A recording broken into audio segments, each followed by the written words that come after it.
Bienvenidas, bienvenides, bienvenidos a todos a el tercer día de Letraheridas. Bueno, quiero dar las gracias lo primero a Catacrac, este lugar de encuentro maravilloso, y a todas las trabajadoras y trabajadores de Catacrac, que son siempre un sueño. Hace apenas 3 semanas estábamos aquí con Itxaso Badel e Itzi Arciga estrenando una obra de teatro maravillosa. Este sábado, yo voy a hacer toda la promo del mundo, está La Muerte de la Comedia haciendo un show maravilloso de travestismo, comedia y terror, o sea que este es un lugar al que estar muy agradecida. Gracias a Letraheridas, gracias a Carol y a Nerea por la confianza depositada en mí y por el curro que se meten y el cariño que conservan, que son dos cosas que tienden a estar muy reñidas, pero ellas lo hacen todo como muy fácil. En el tercer encuentro de Letraheridas vamos a hablar de las obras de Belén López Peiró y de Fer Ribas. Tenemos los libros aquí, están en Catacrac, para quien no los tenga los pueden comprar luego porque ellas estarán firmando ejemplares cuando terminemos este encuentro. Voy a hacer una brevísima descripción, biografía de estas dos autoras porque, bueno, supongo que a vosotras os habrán pedido 1000 veces, oye, escríbeme una biografía de 3 líneas, son horrorosas, no dicen nada de nadie, pero bueno, pues voy a hacer lo mismo de manera protocolaria. Por un lado, y por orden alfabético lo voy a hacer encima, Belén López Peiró nace en la ciudad de Buenos Aires, Argentina, estudia periodismo y ciencias de la comunicación en la Facultad de Ciencias Sociales de la Universidad de Buenos Aires, es periodista y ha participado en diferentes medios, desde El País, Pícara Magazine. Y bueno, a la par de todo esto, aparte de ser escritora, también imparte talleres de escritura de no ficción, donde la postura y todo lo que es el tema de género forma una parte importante. La obra de Belén que presentamos hoy aquí es Donde no hago pie, que la edita Lumen, publicada en 2021, si no me equivoco. Por resumir un poquito, voy a resumir un poquito las dos novelas antes de entrar a dialogar. Donde no hago pie es, digamos, una especie de segunda parte sin serlo, porque parece que sea más que una continuación, un abrazo a esa primera parte que fue Porque volvías cada verano, una novela que también tenéis aquí en Catacrac, para quien no la haya leído. Si en Por qué volvías cada verano nos encontrábamos con un relato polifónico muy complejo y brillantemente escrito de lo que es el abuso infantil, la violencia intrafamiliar, los abusos sexuales que sufrió Belén desde los 13 a los 17 años por su tío político. En Donde no hago pie se indaga en un marco de toda esa historia, después del atreverse a denunciar, después de todo lo que es la vivencia de un juicio por abusos sexuales. Ahora profundizaremos muchísimo más en esto. Por otro lado, Fer Ribas, otra biografía breve, nacida en Barcelona en 1994, es escritora, directora de escena y dramaturga, cofundadora de la compañía teatral La Mare, donde dirigió también su primera obra, que si no me equivoco se llamaba Swimming Pool, y también es librera. Aquí presentamos lo que es su primera novela, Yo era un noi, traducido al castellano Yo era un chico y editado por Sexto Piso este mismo año. Bueno, ambos libros, que son una maravilla, han tenido muchísimo éxito. Yo me gustaría empezar a moderar haciendo que dialoguen. Son textos y testimonios, desde luego, con marcadas diferencias, pero que creo que pueden entablar un diálogo muy estimulante, muy intenso y muy bello. Una de las primeras preguntas que quería introducir a las escritoras después de 3 días del 7º año de Letra Heridas, este es el primer encuentro que tenemos de obras puramente de no ficción. Durante estos días se ha hablado mucho de ficción, mucho de la ficción y la literatura, mucho de la ficción como una forma de huir y escapar de este mundo que a veces es, bueno, llenas el vacío con lo que sea. Pero en la no ficción hay un componente político y desde luego artístico muy profundo. Las posibilidades artísticas son muy profundas y desde luego tiene un valor fundamental desde donde se escribe la no ficción. No es lo mismo estar hablando de, bueno, la no ficción empieza con Truman Capote, con La sangre fría, etcétera, etcétera, etcétera, a las cuerpas, las mujeres haciendo no ficción, las mujeres trans haciendo no ficción, las travestis, las maricas, las negras, las putas. Cuando generan no ficción y cuando estos relatos son introducidos en lo que es el mercado de la cultura, me parece que estamos produciendo conocimiento.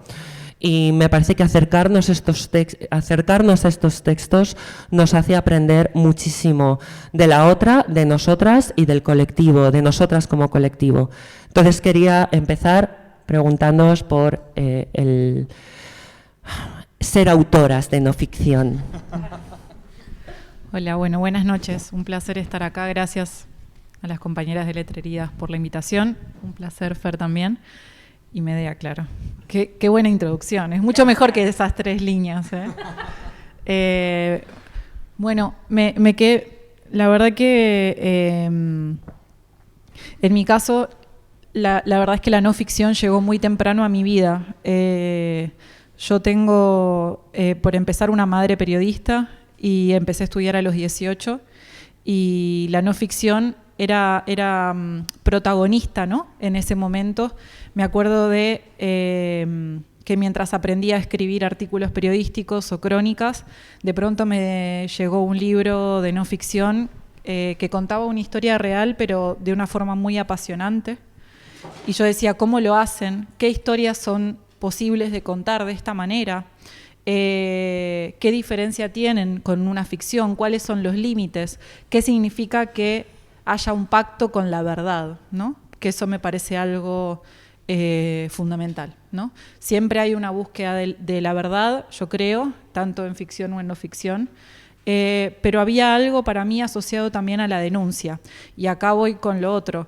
En muchos lados se habla como del origen de la no ficción, sobre todo norteamericana, con A Sangre Fría en el 66, pero eso también pasa cuando hablamos de los márgenes, cuando hablamos de Latinoamérica, cuando hablamos del sur. Rodolfo Walsh en Argentina escribió Operación Masacre en el 57, 9 años antes, y sin embargo siempre se asocia la fundación a Norteamérica porque es estar fuera de los circuitos comerciales, y sin embargo seguían siendo varones haciendo no ficción, pero una no ficción que costó muy caro porque a partir de estos libros, a partir de la literatura de Rodolfo Walsh, él fue desaparecido en época de dictadura militar. O sea, pagó con cuerpo su escritura, su denuncia, ¿no? Él y su hija. Entonces, hay, más allá de la no ficción en general, en Argentina había una cuestión muy particular de asociar en la no ficción a la denuncia. O sea, había algo de disputarse con palabras parte de la historia y de la identidad. Y yo creo que algo de ese primer descubrimiento, deslumbramiento, ¿no?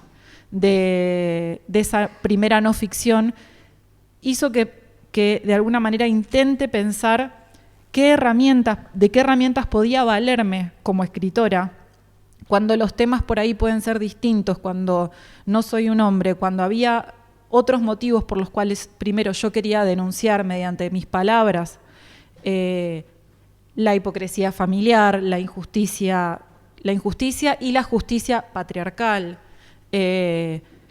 y de una manera donde pueda obtener un poco de dominio, y era en la escritura. Y me parecía que la no ficción es un género para mí maravilloso, porque nos incluye, porque permite que dialoguen múltiples formas de narrativa, y la verdad que yo soy muy fan. No sé. A mí me pasó un poco lo mismo, o sea, a mí me llegó como más tarde, pero recuerdo muy bien el momento y para mí fue Edouard Louis el primer libro que de pronto dije, jolines, alguien por primera vez está hablando de lo que a mí me ha pasado, ¿no? De mi mundo, de mi familia, ¿no? Del contexto. Y a partir de ahí, que yo creo que Edouard Louis el primer libro lo publicó en el 2017, yo tenía 20 años, una cosa así, sí que me marcó tanto que dije, hay algo de ello que quiero participar, ¿no? O sea, el impacto que me generó, porque creo que lo primero que somos todas, antes de ser escritoras, es somos lectoras, ¿no? Y yo creo que hay algo de ese vínculo en la lectura que me parecía que atravesaba, ¿no? Atravesaba como un montón de cosas y llegaba hasta mi yo más esencial, a que no tenía tiempo a ningún tipo de armamiento, o sea, que me parecía una forma muy poderosa, ¿no? Y cuando cuando ocurrió, ¿no? que empecé a idear de alguna forma este libro, es curioso porque empecé con una tercera persona, empecé a escribir en castellano, que no es ni mi lengua materna, la figura de mi padre salía como súper difusa, y me acuerdo que cuando acabé, la entregué a una persona que quiero mucho, y me dijo, creo que quieres hablar de otra cosa, prueba con la primera persona y prueba en el idioma que hablabais en casa, ¿no?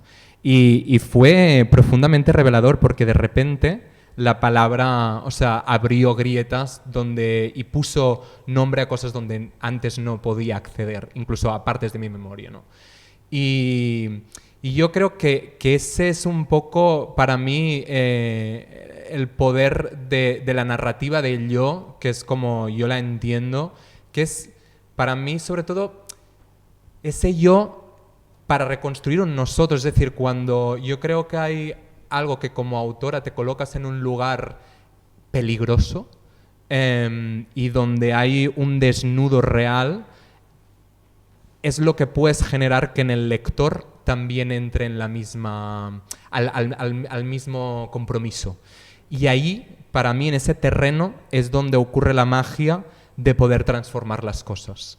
Porque para mí es por lo que escribo. Si no pensara que la escritura es poderosa y puede cambiar realidades, no escribiría. Y yo creo que hay ejemplos en el lado oscuro, dijéramos, de cómo la ultraderecha utiliza la palabra claramente para generar realidades. Entonces, creo que debemos retomar un poco el poder de la palabra en ese sentido, y creo que la narrativa del yo se ha menos tenido por la potencialidad que tiene, creo.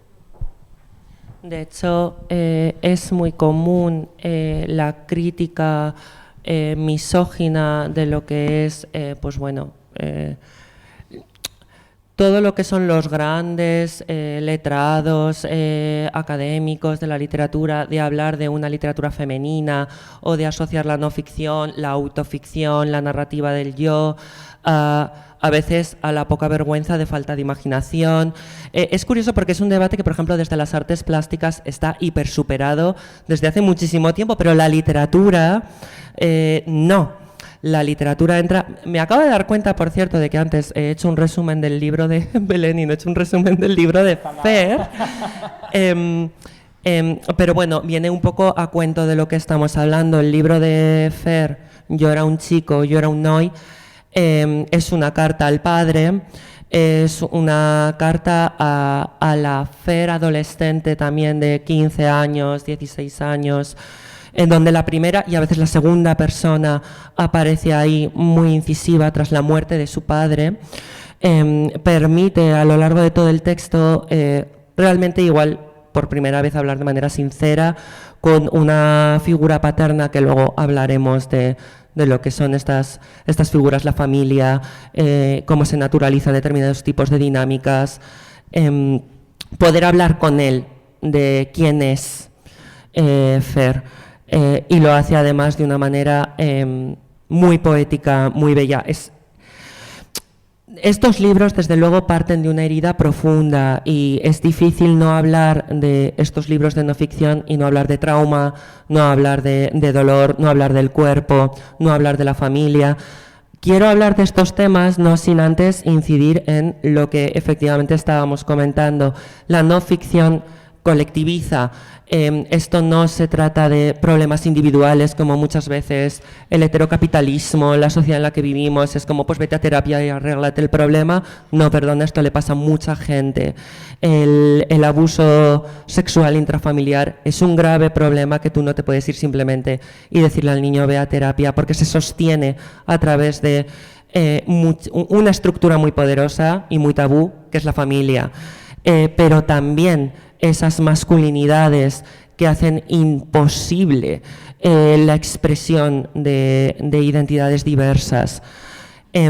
Quería preguntaros sobre la posibilidad de la reparación, ya no solo mediante el acto de escribir, el acto del cuerpo y de qué cuerpo se pone a escribir, sino a nivel un poquito efectivamente del receptor, del público, de si puede haber también una reparación a través de nuestras vivencias cuando nos expresamos, nos comunicamos en el otro.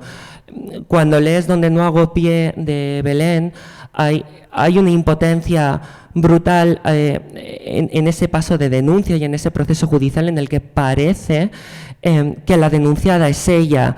Está haciendo un ejercicio de reparación como es atreverse a la denuncia y el proceso judicial la tiene básicamente retenida, no te dejan viajar, no te dejan nada, a ver si te va a llegar una carta que te tienes que personar no sé dónde, oye, si hacemos jurado popular, si no, o sea, es todo el rato una sensación de que quieres hacer un duelo y no puedes, ¿no? Mientras que, por ejemplo, con Fer, el libro de Fer, efectivamente, el duelo es fundamental. Hablamos de la muerte del padre y hablamos de todo lo que no puedes hablar con el padre, pero también a nivel como persona LGTB, como mujer trans, me parece muy interesante y muy bello cómo acoges a la adolescente, cómo la sostienes, cómo la permites comunicarse también, y creo que es muy sanador, de verdad, aunque sea una palabra un poco cliché para quien lo lee. No sé si podemos hablar un poquito de esto. ¿Qué? ¿Vas tú? Puedo ir yo,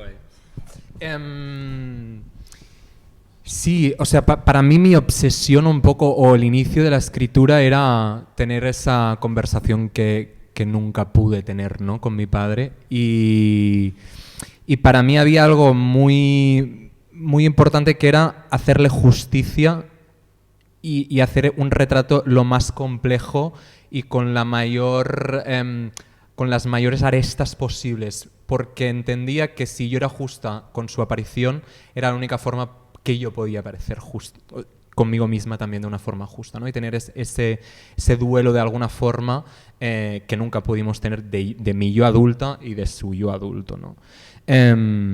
Y para mí, yo creo que claramente, no sé si es reparador, para mí fue reconciliador, en el sentido de que el propio ejercicio de la escritura fue muy paralelo al propio proceso de duelo. Entonces, cada vez que ahondaba en un acceso a la memoria que en ese momento yo no tenía, me permitía entender más quién era yo, cuál era mi herida, ¿no?, quién había sido mi padre, y sobre todo entender que más allá de mí y de mi padre había un contexto, ¿no? Que para mí esa es como la obsesión de explicar un poco cómo esas violencias confluyen todas a la vez, ¿no? Cómo esa violencia social de una clase, ¿no?, de una generación que migró, en el caso de mi familia es de Galicia hacia Barcelona, ¿no?, que las metieron en unos barrios completamente aislados de la ciudad,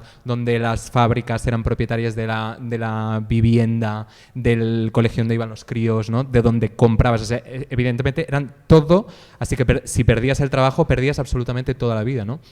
Entonces lo que me interesaba era cómo esa violencia de alguna forma permeaba en la familia y se transmuta en otras formas de violencia, ¿no? Como una violencia que está explícita de mi abuelo por parte de mi abuela, y después una violencia de los hombres, ¿no? De una construcción de una masculinidad muy particular, que yo creo que es un poco más violenta en la clase baja o en la clase dominada, porque hay algo que la masculinidad se construye por una cuestión reactiva, ¿no? Ser hombre es no ser niño, es no ser mujer, es no ser homosexual y sobre todo es también no ser pobre. Es decir, la masculinidad se revalida en el poder capital. Entonces, cuando no hay, mi padre, con todo aquello que hacía, necesitaba reivindicar que era un hombre. Y necesitaba... no me sale en castellano, aleccionarnos, ¿no? No sé si está bien, en el sentido de y educarnos para el ascenso de clase, ¿no? Y ahí hay otra violencia. Y yo creo que educación en el esfuerzo, ¿no? claro, entonces para mí eran creo que se explica muy mal la violencia. Se explica como una cosa muy simple de una causa y efecto. Me parece que no tiene nada que ver con eso y me parece que tiene más que ver con un río subterráneo que nunca sabemos cuándo va a florecer las consecuencias de esa violencia. Incluso se puede saltar generaciones, es decir, yo creo que hay parte de esa violencia de mis abuelos que le pongo yo palabra, sin que, que el malestar se expresa en mi cuerpo, sin que mi padre haya podido tener la oportunidad, ¿no? Porque como hablábamos antes, ¿no? Hay algo de que generacionalmente somos una generación, creo, con el privilegio de tener una palabra y un uso de las emociones y del cuerpo muy distinta que la generación de nuestros padres. Y ahí yo creo que es donde se abre la compuerta. Yo me quedé pensando y creo que alrededor de la palabra reparación, en mi caso la reparación fue como una búsqueda, ¿no? A lo largo del tiempo. Muchas veces existió la pregunta de por qué había tomado la decisión de denunciar, sobre todo después del primer libro, ¿no? Donde cuento un poco la historia y también el camino hasta tocar la puerta de la justicia. Después un poco narro un poco más qué ocurre en la justicia en donde no hago pie. Pero me acuerdo que muchas veces dije, ¿no? Si tal vez, primero, en general, y en mi caso particular, la denuncia es en el círculo más íntimo, ¿no? Contar una verdad se cuenta, no sé, a una amiga, se cuenta a un hermano, en mi caso se cuenta a una madre, un padre, a un ser querido, sobre todo cuando se trata de otro familiar, ¿no? Como hay algo ahí complejo.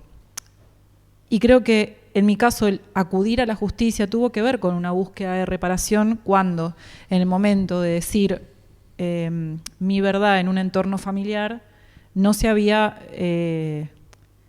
hubo una reacción, ¿no? Y de pronto el abusador no solamente continuaba suelto, sino con acceso a otras infancias, ¿no?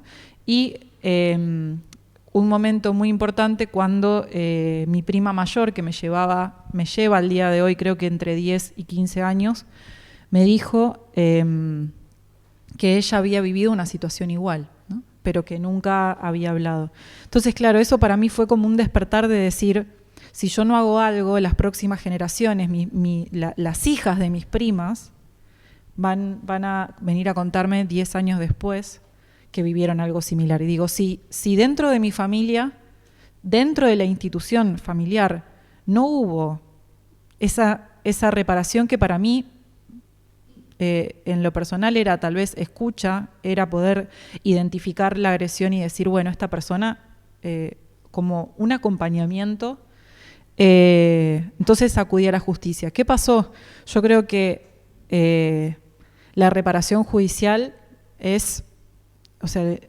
en mi caso dejó mucho que desear, ¿no? No quiero decir nula porque tuve la suerte de llegar a juicio. Denunciar no es para cualquiera, y no digo que no es para cualquiera porque no cualquiera pueda, sino que necesitas de medios económicos, sino que necesitas hacerte de una abogada, de un abogado, poder tener acompañamiento, poder en mi caso trasladarme 300 kilómetros cada vez que tenía que asistir, contar con alguien que pueda acompañarme o no, o ir sola como muchas veces pasó.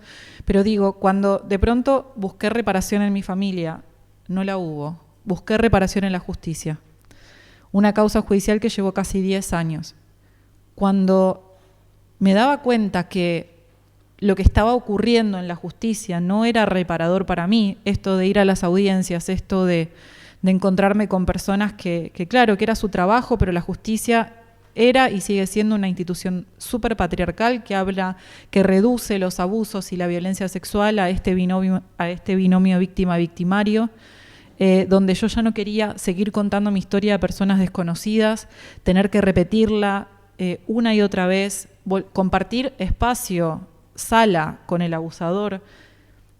En un momento dije, tengo que ir hacia otro lado, y ese otro lado fue la escritura. Después de los 2 libros, cuando ya había terminado de escribir Donde no hago pie lo empecé escribiendo pensando que lo iba a terminar con la sentencia judicial. Dije, este libro termina con la sentencia judicial.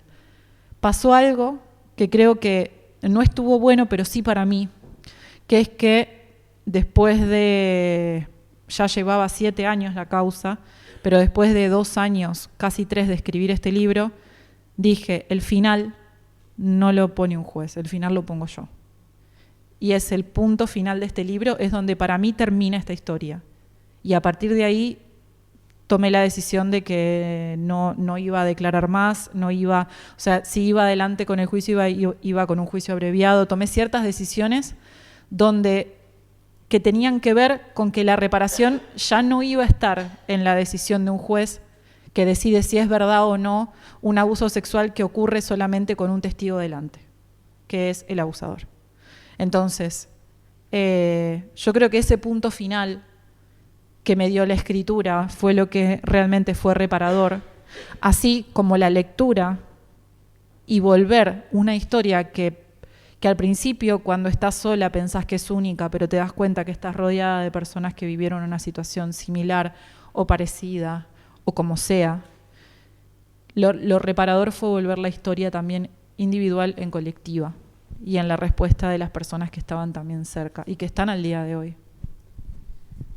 ¿Puedo añadir una cosa? Es que escuchándote, creo que es que justamente, que es lo que apuntas tú, ¿no? Es como que el proceso el hecho de imponer un relato donde no lo hay, ¿no? En tu caso era tu relato.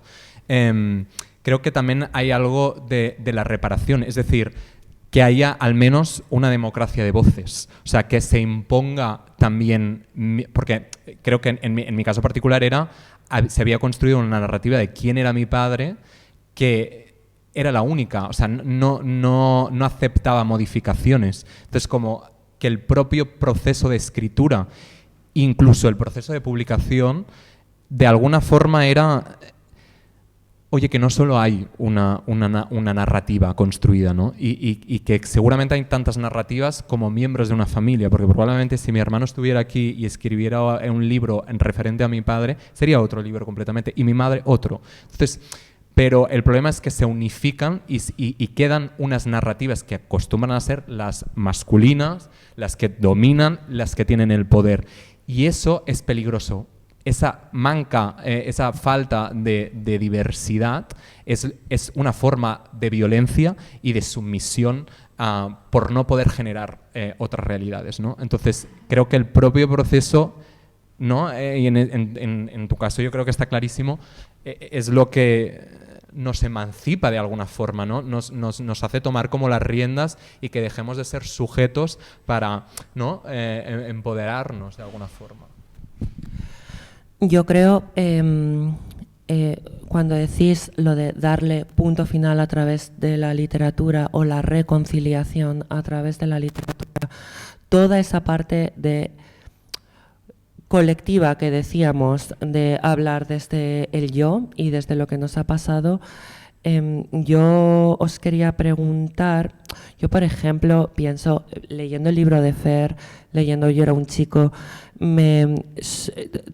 todas esas cuestiones tan caóticas que generaban esa identidad en construcción del adolescente, pero también en el libro de Belén se puede ver, son un verdadero espejo en el que mirarse para muchísima gente y que puede realmente generar un gran alivio cuando alguien se encuentra con ese relato. Y se quita mucha culpa y se quita mucha vergüenza. Y quiero leer un fragmento de ambos libros. Ahora mismo, sobre todo hablando desde la herida, hablando desde el duelo, quería leer un fragmento del libro de Fer, para poder acercarnos un poquito más al estilo y a su literatura. No destripa nada del libro, ¿eh? Tampoco es un libro de spoiler, o sea, qué decirte. El spoiler está en el número 1 de la primera página. Cuando moriste, una parte de mí se alegró. Por fin estás muerto, me dije. Por fin nos dejarás en paz. Todo el mundo te lloraba y yo pensaba, ¿por qué te lloran?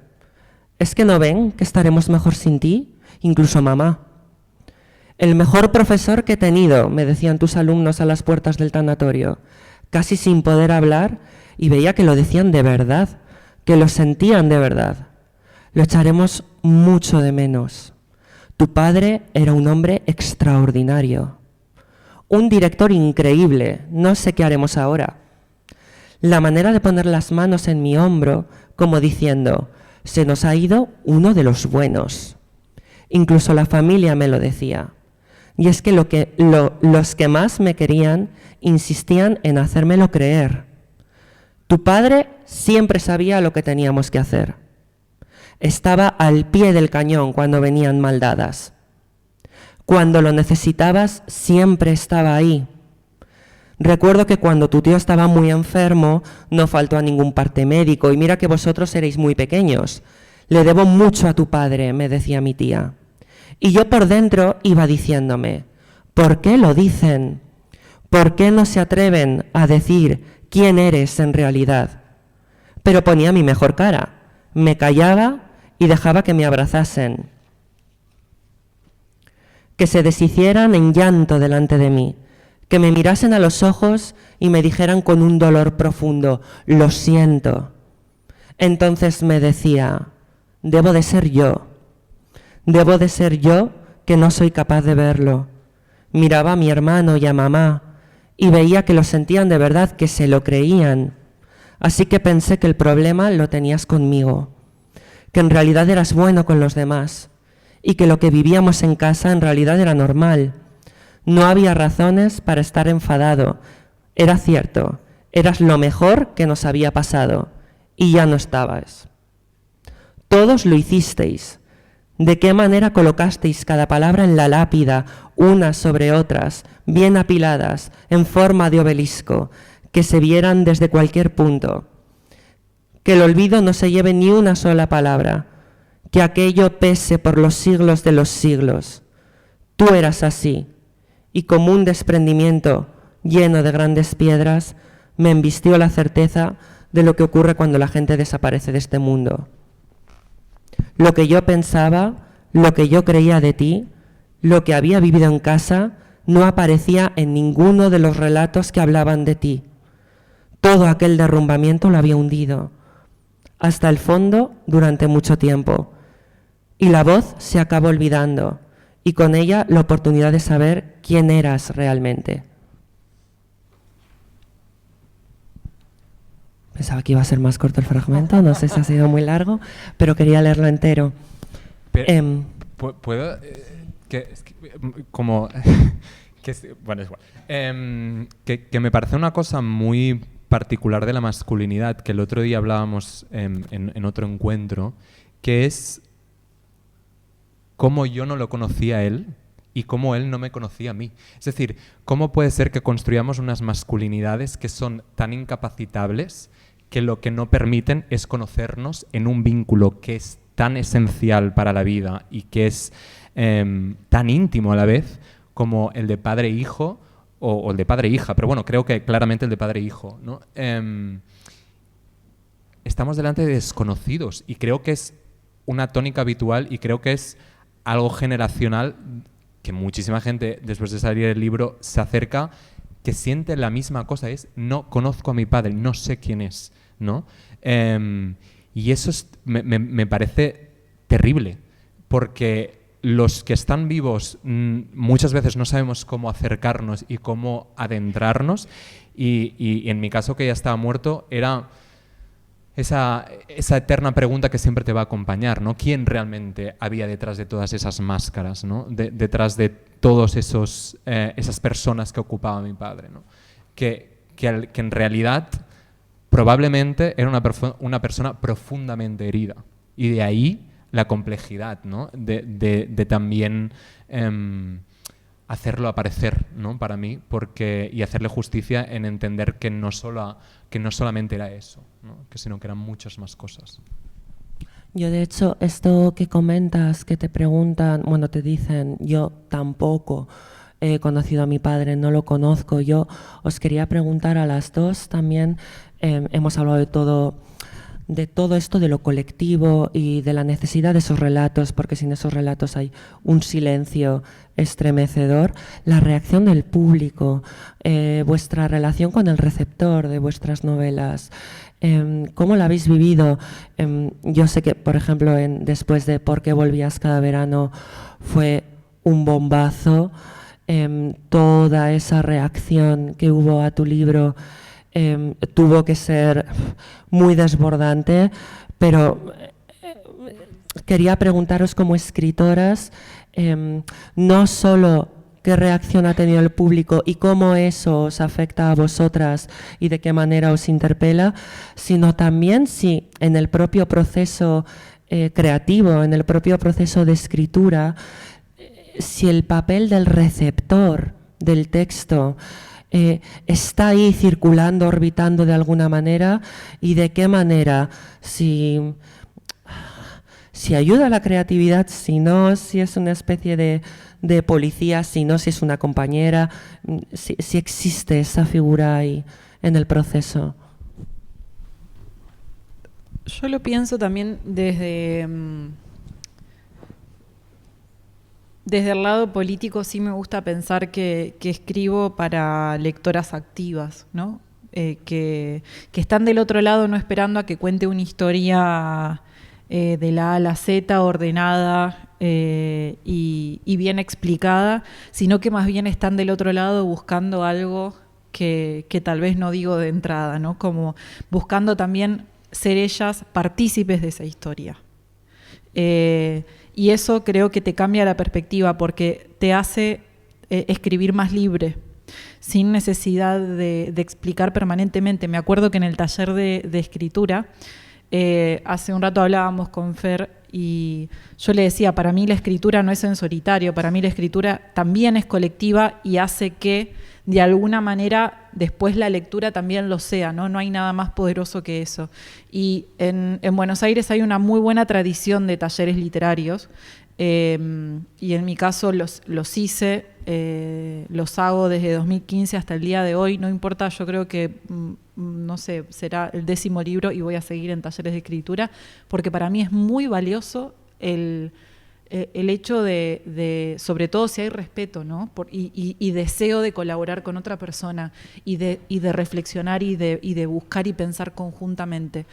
Me acuerdo que en uno de esos talleres, con una amiga habíamos hecho un cartel que a mí me hacía acordar como el cartel como al aire en la radio, que en el taller decía: la que explica pierde. Y se trataba con que antes de leer, no importa lo que estemos leyendo, no podíamos explicar nada de lo que íbamos a leer.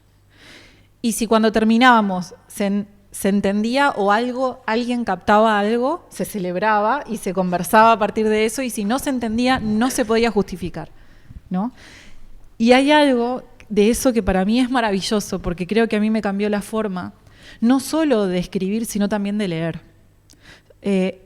Realmente creo que es lo único en lo que pienso si pienso en una lectura. Pienso que los libros tienen que generar preguntas, que no tengo que dar todo por sentado, pero tampoco regalar información, que cada cual puede hacer suya la historia que estoy contando, que a veces se gana con ciertas elipsis o eliminando ciertos nombres para que del otro lado puedan imaginar quién de su familia podría ser, por ejemplo, ese personaje. En mi caso, sobre todo en la primera novela, que es Polifonía, esto significa que cada fragmento está narrado por distintas personas. Yo digo, ¿quién sabe el nombre de mi madre? O si el abusador se llamaba de tal manera, o si ¿es la historia mía, es la historia de Belén o podría ser la historia de otra persona? Yo creo que entender que no va de nombres propios, sino que va de historias, de personas que están hablando, de que mi padre podría ser tu padre, de que el abusador podría ser un tío como podría ser otro. Y yo creo que eso se traslada. Y creo que también es político, pensar que deseamos y necesitamos cada vez más lectoras, lectores activos que puedan intervenir en el panorama. Yo, en la línea de lo que decía ahora Belén, a mí hay una cosa que me gusta mucho que dice Ocean Wong, que él dice que cuando escribe libros es como si hiciera arquitectura, ¿no? Que construye casas que el lector después habita. Y me gusta pensar los libros de igual forma, ¿no? Y en el caso de este libro y en general de mi tipo de literatura, es como que de alguna forma intento que las casas sean incómodas, que para el lector o le vaya demasiado grande o demasiado estrecha, que nunca esté a gusto en ningún trozo. Porque creo que la incomodidad la entendemos a menudo como una cuestión negativa, pero me parece que en la línea de lo que decía Belén es lo que germina la pregunta. Cuando tú no estás cómodo en un lugar, te preguntas por qué no estás cómodo, ¿no? Y ahí hay algo que empieza a activar un motor para plantearte cosas, ¿no? Y yo creo que para mí era muy necesario ese tipo de arquitectura que fuera incómoda, pero que a la vez tampoco, yo creo que está como un poco en la figura de lo de la cierva, que no acabas de entender, y el lugar poético, que no acabas de entender por qué ha venido qué viene a hacer esta cierva. Porque creo que la poética, ¿no? Tiene algo que estalla cuando ya no tienes tiempo de que tus creencias, de quien tú crees que tú eres, se anteponga a las preguntas que te está lanzando el libro, ¿no? Y yo creo que en cuestiones cuando son tan identitarias como es la masculinidad, cuando son cuestiones como la familia, creo que hay que armar muy bien todo, ¿no? Como todo el mecanismo para que las defensas del lector no aparezcan. Porque ahí es donde hay el lugar interesante para mí, ¿no? Es el lugar que está a caballo de todo, ¿no? Que está a mitad, que está en duda, que está vulnerable, que está accesible. Y por lo que decías de la pregunta yo sí que dejo entrar solo en la escritura aquello que me haga ser consciente de la pulsión o del peligro de estar escribiendo lo que estoy escribiendo, pero en ningún caso aquello que me censure de no decir lo que diría. Es como ese equilibrio, pero creo que hay que... O sea, intento que no invada el qué podrá pasar o quién lo podrá leer o si cambio o no los nombres.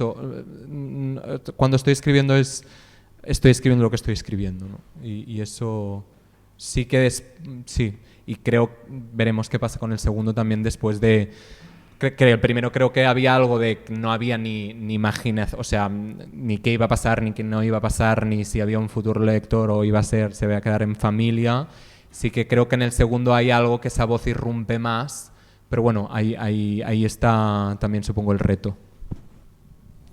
Luego es que además esto que hablábamos de lectores activos que decía Belén y el colectivizar, al final, bueno, esta ya idea de que el lector crea el texto conforme lo lee. Quería también preguntaros, dentro también de lo que es el proceso de escritura, os he preguntado primero por el receptor, pero también, igual parece una pregunta muy simple, pero ¿cómo es hacerse personaje? Hablando desde el yo.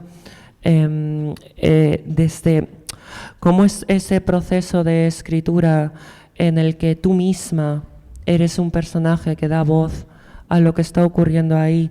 ¿Por dónde empiezas? ¿Dónde paras? ¿Cómo te acompaña este proceso de sentirse dentro del personaje? Claro, cuando hablábamos estos días previos a la ficción y esta forma de alejarse del mundo, a veces también de una manera muy política, por supuesto, la ficción, pero desde la no ficción parece que hay como dos formas de hablar del cuerpo, o igual es un binomio que no existe.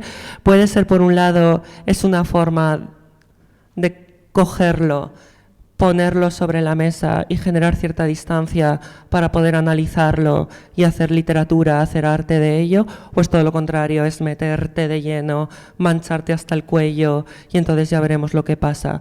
¿Cómo es ese proceso de ser vosotras personajes dentro del texto? Yo lo pienso desde la narrativa, como me gusta pensar que hay como un desdoblamiento, ¿no? Que sos y no sos la misma cosa, sos sujeto y objeto, ¿no?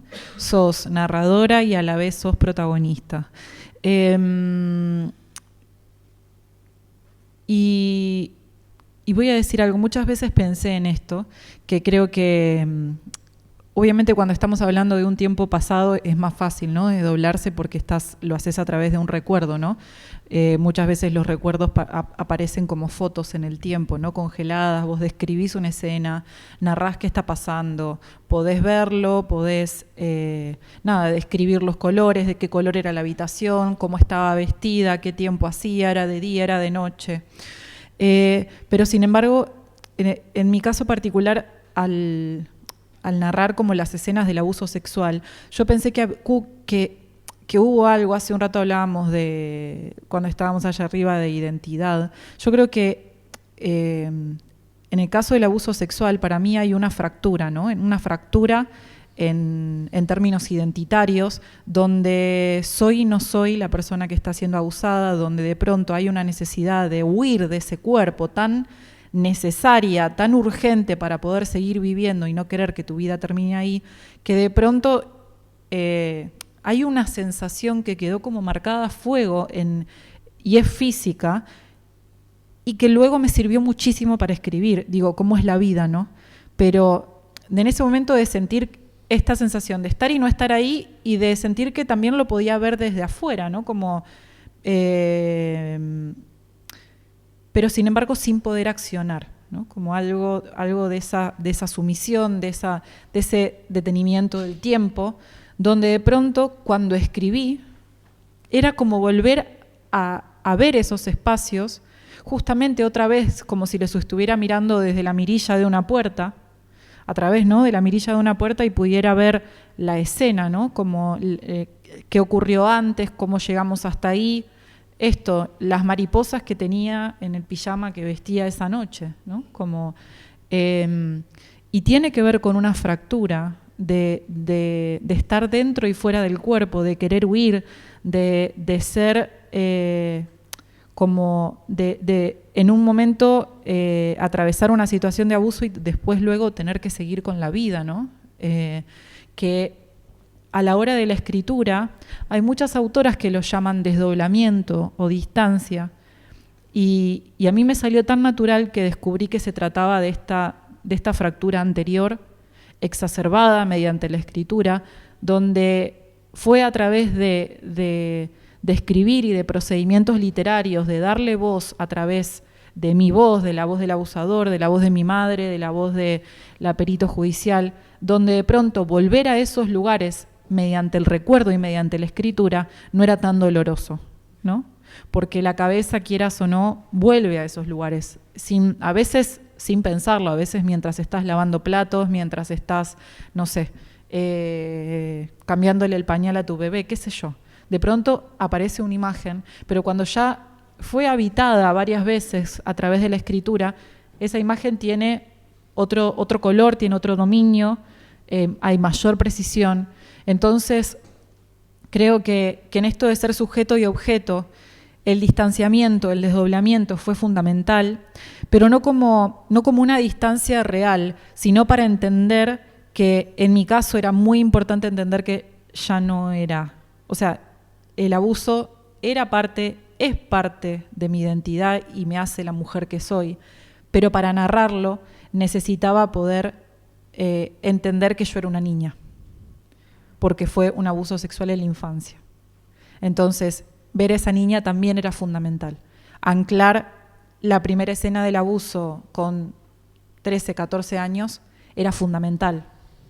Poner una edad, poner un marco. y para eso sí era muy necesario el desdoblamiento.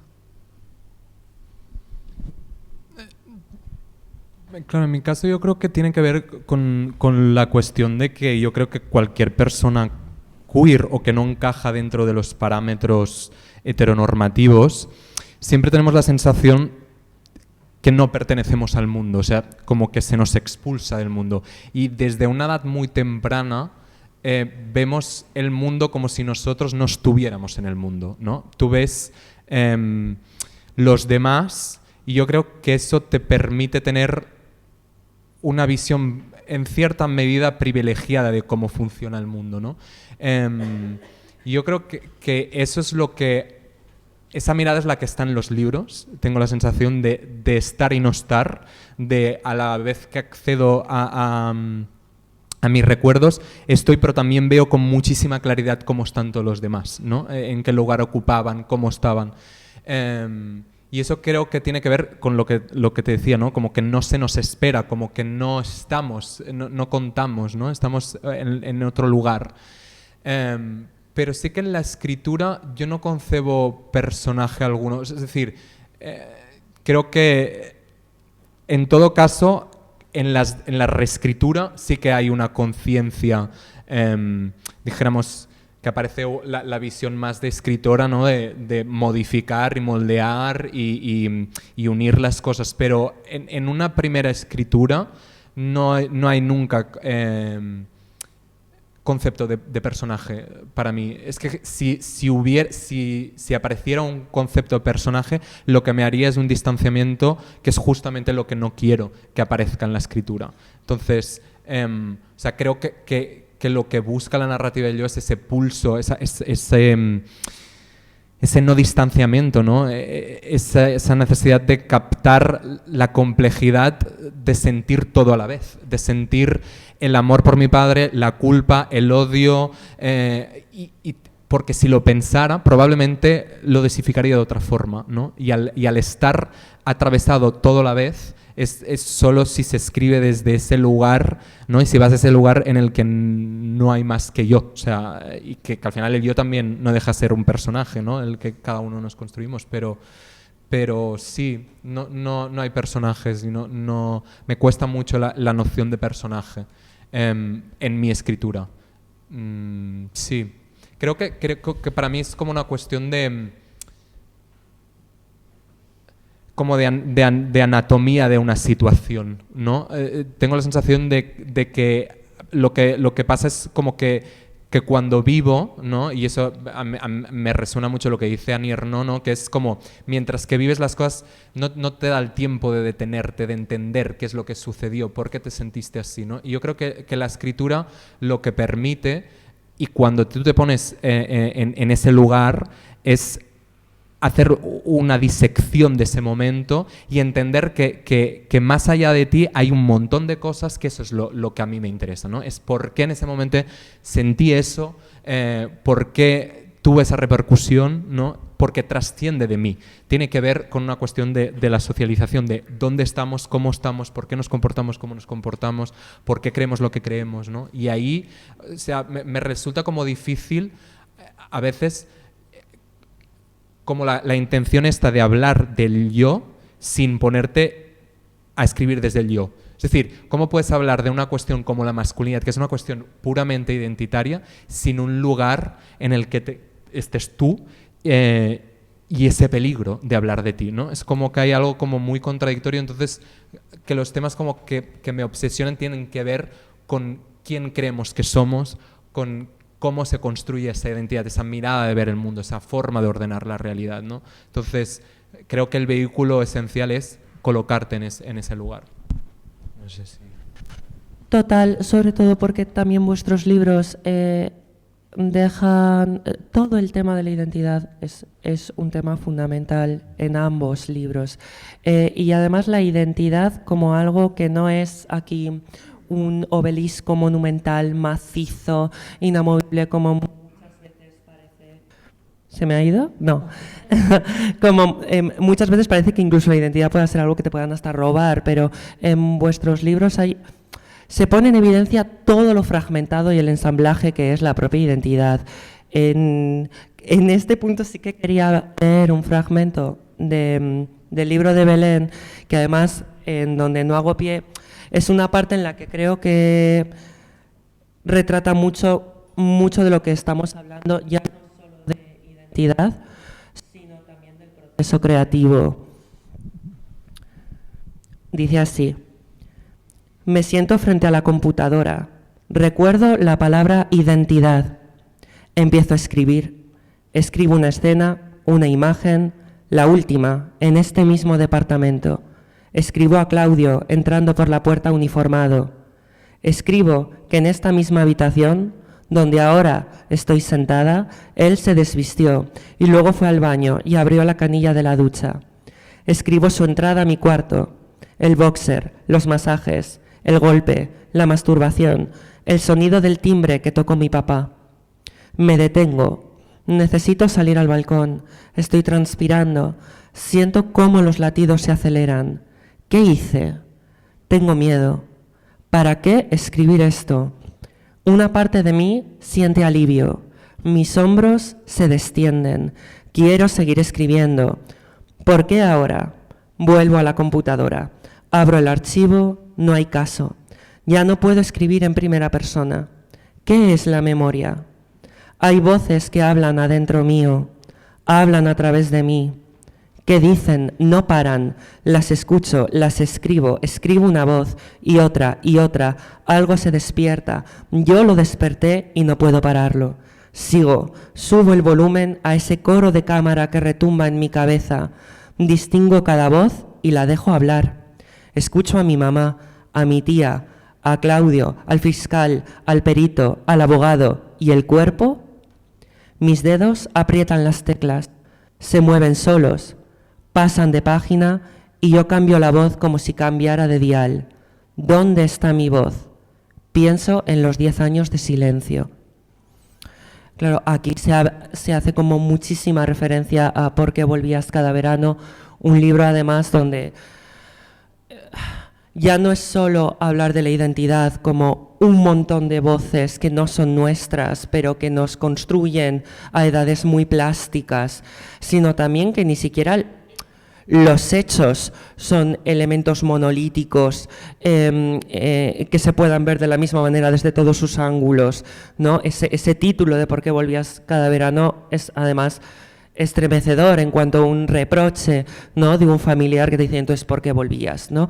Quiero hablar con vosotras de esto de cómo empieza el fragmento de este texto de Belén, la identidad. Toda la polifonía de la identidad, pero no solo la nuestra, no solo la identidad del yo, sino también la identidad de aquella persona que nos moldea. Por ejemplo, yo pienso en el libro de Fer, en el padre de Fer, y toda la polifonía de voces que debía haber en esta cabeza en la que la masculinidad, el capital, el desclasamiento igual a veces, con esta lucha continua, al final se inocula en las demás generaciones, pero también en la pareja, en la forma de construir vínculos en la familia y por supuesto con nosotras mismas. Entonces, preguntaros un poquito por este fragmentamiento, esta identidad fragmentada, las cosas que las atraviesan, evidentemente, género, la clase, pero también la parte generacional que nos permite estar también con un relato concreto o que nos permite al menos abrir la puerta a ese relato gracias a predecesoras.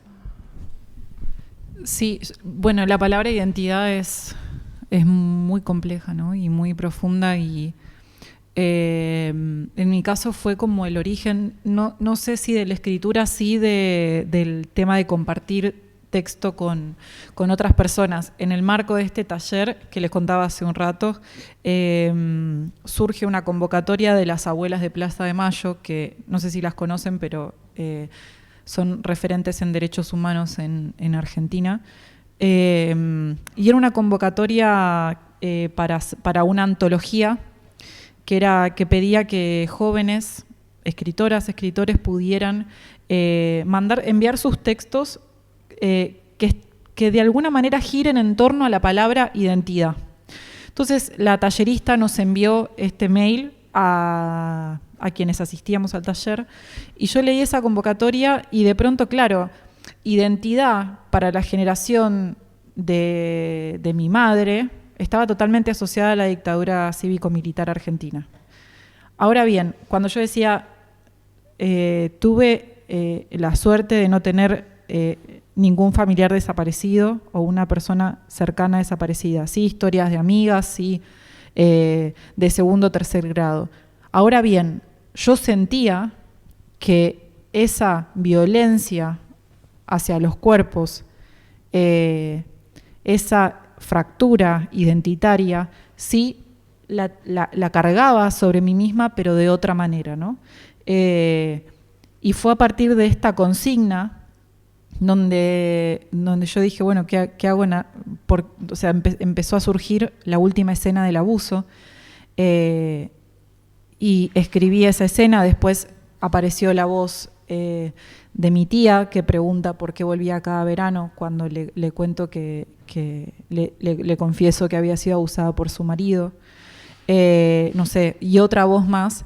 Y recuerdo enviar estas tres voces a modo como de no sé la verdad qué quise hacer, pero habían sido disparadores, esa convocatoria había sido un disparador, y recuerdo que la respuesta fue que era una antología para jóvenes o para adolescentes, y que no era un tema a abordar en adolescencias, porque yo estoy hablando de 2016, y en ese momento todavía hablar de abuso en las infancias, hablar de abuso en las escuelas, parece que fue ayer, pero fue solo hace 10 años casi.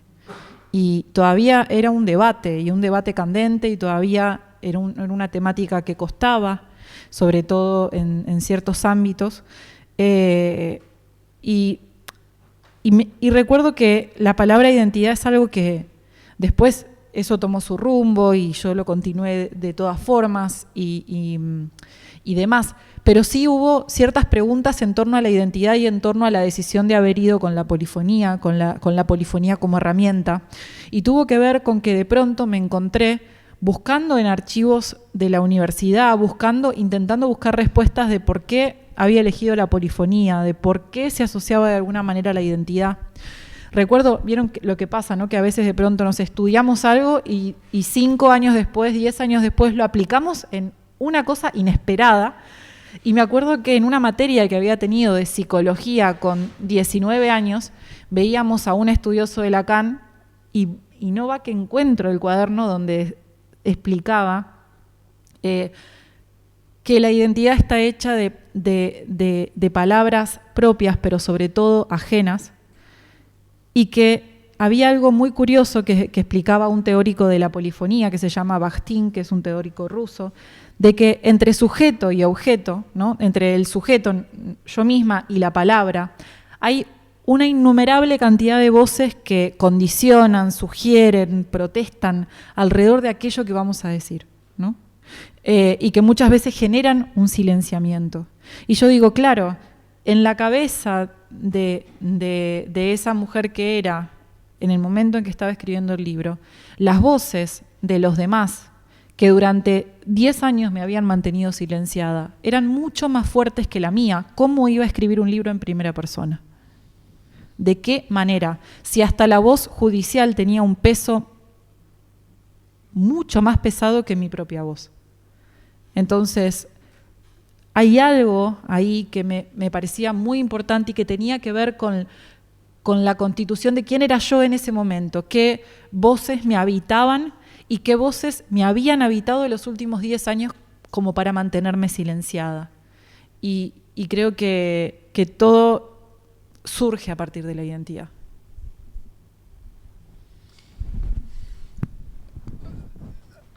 O sea, a mí me resulta difícil, o sea, a mí me pasó como que con el libro, ¿no? Todo el mundo es un libro muy identitario, ¿no? Habla de identidad. Me resulta un tema tan complejo del que todavía tengo demasiadas preguntas como para... O sea, de hecho es algo como que me persigue y que lo que me fascina es la pregunta de por qué escribo como escribo, por qué cada vez más hay algo de... ¿por qué las mujeres, personas disidentes, maricas, negras, somos las que capitalizamos la narrativa del yo? Es decir, y que tiene que ver con la cuestión de la identidad. ¿Qué está en juego en la identidad, en nuestra sociedad y en nuestra cultura? Y hay algo como que no acabo de todavía de aclarar en ello. Lo que está claro es que se está librando una batalla en ese sentido, es decir, que en el siglo XXI la batalla está en el yo, en cómo, o sea, la batalla política, quiero decir. Y sobre todo, hay algo de cómo cada vez más, y eso lo hablábamos justo antes, esa identidad se está individualizando, ¿no? Es decir, lo importante es yo y no el nosotros. El nosotros cada vez está como más relegado a un espacio sin importancia. Y eso es muy peligroso. Y para mí, a veces por eso creo que me da mucha rabia cuando se considera la narrativa del yo o la no ficción en un lugar de hablar de una misma, como realzar ese individualismo, cuando, a mi modo de ver, es todo lo contrario, ¿no? O sea, lo que pretende es construir un puente hacia un nosotros que está deconstruido, ¿no?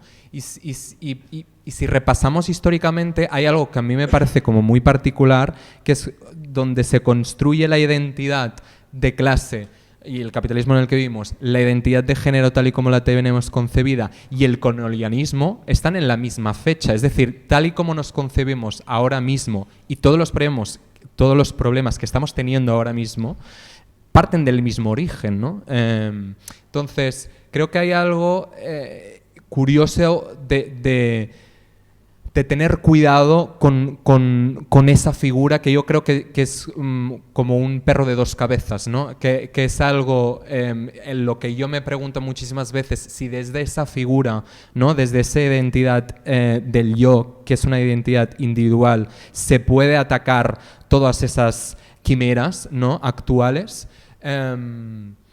Y a la vez revertirlas y construir un puente hacia un nosotros que para mí es donde hay o se albira que está la solución. Es decir, individualmente no vamos a solucionar los problemas que tenemos delante. O sea, solo cuando nos pensamos juntas y cuando nos unimos es donde hay la posibilidad del cambio.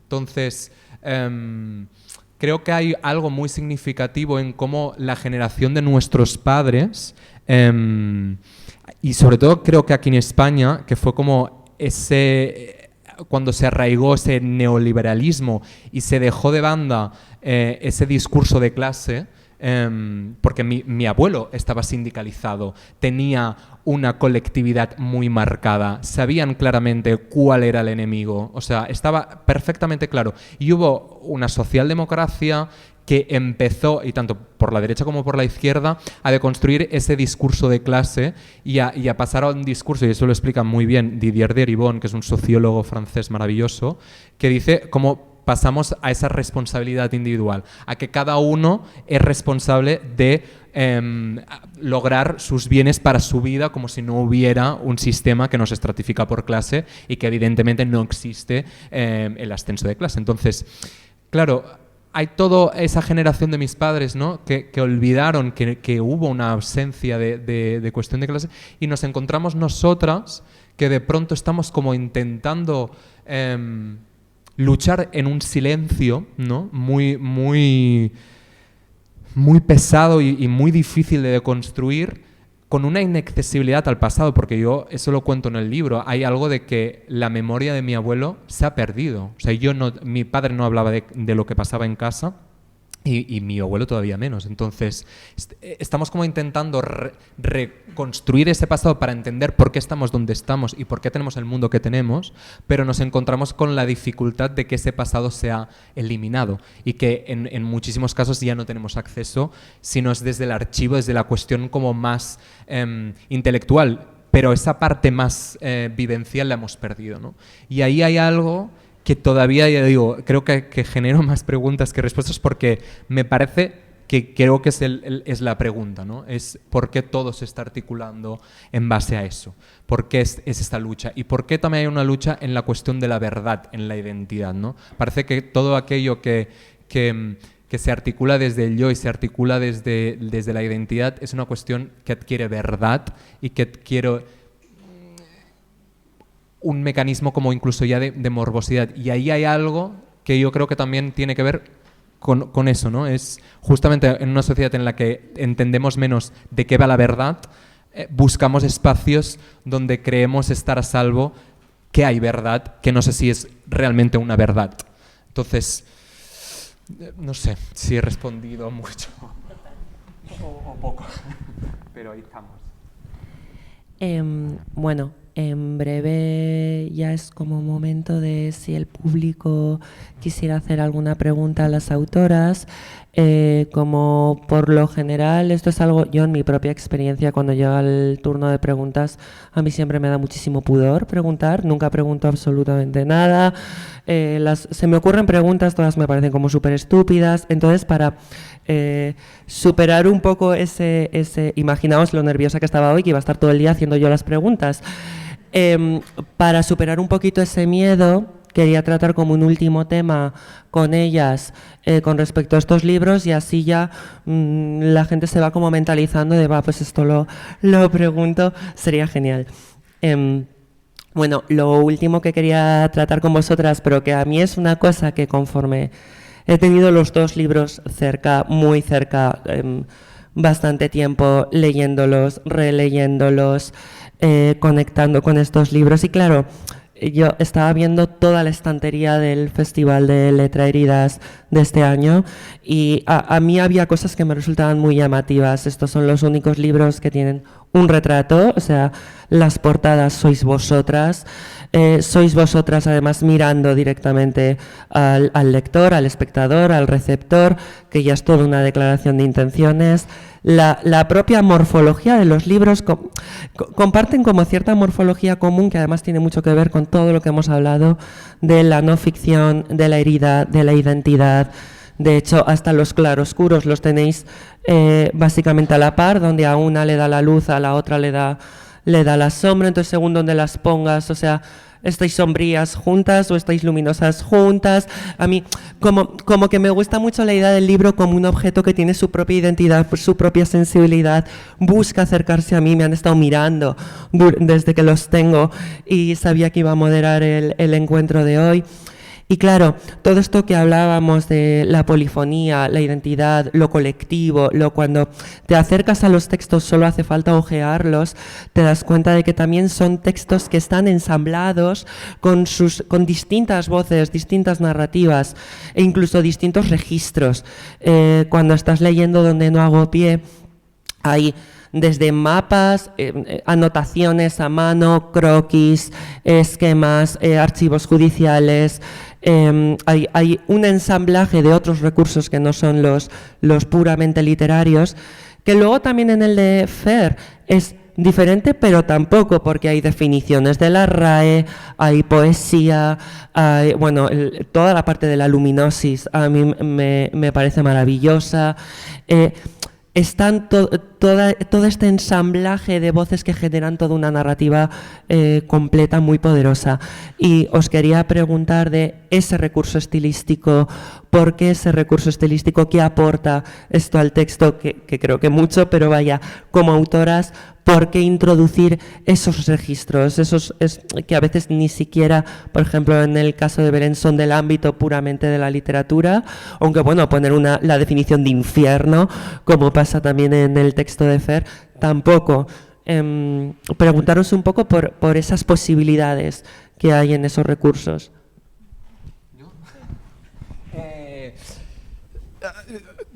Lo de las definiciones vino porque me pasó que empezaba como antes, empezó por la idea de la luminosis, ¿no? Y también de cómo pueden resumir lo que es la experiencia de vivir en un piso que se te deshace y que en cualquier momento se puede derrumbar, con una definición química y física, que era algo de decir, no se parece en nada a vivir en un piso que tiene luminosis, seguro, ¿no? Y todavía aún más cuando veía de repente como la definición de cierva, que todavía es bueno, es que me sale en castellano, la familia, me sale la mujer, pero no se dice mujer en biología, del ciervo.